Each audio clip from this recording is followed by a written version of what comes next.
tungkol dun sa lalaking may sakit na ketongin? Hindi pa, pero may nakarinig na nun? Wala pa. Si ate, narinig na daw niya yung ketongin. Sige, pakinggan natin. Nakahanda na ba kayo makinig? Sige, ito yung istorya, ito yung kwento ng isang ketongin.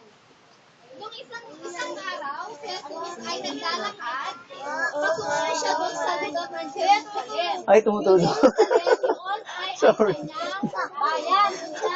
Yun ay Imbis na. kanyang bayan. Alam niyo ba, nung papasok na siya doon sa lugar ng Jerusalem, alam niyo ba kung ano nangyari? Hawakan niyo.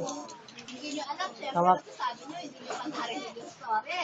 Alam niyo ba kung ano nangyari nung siya Pag na, usog-usog na lang kayo doon kung kanta para hindi kayo mabasa. nang siya ay papasok, nakasalubong siya ng 10 ketongin. Ilan ba yung 10? Tignan ko nga sa mga kamay niyo, yung 10. Ayun, oy, sabi niya, ang dami ah. Eto, di ba, 10.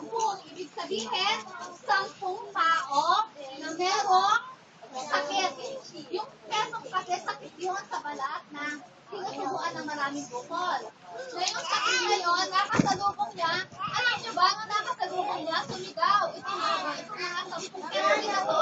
Alam niyo kung anong sabi? Makinig kayo, ha? Ang sabi ng mga ketongin, Jesus, Panginoon, mahabag po kayo sa amin. Sabi, mahabag kayo, maawa kayo sa amin. At kung sinabi nila na maawa kayo sa amin, alam niyo ba? Dahil si Jesus ay makapangyarihan.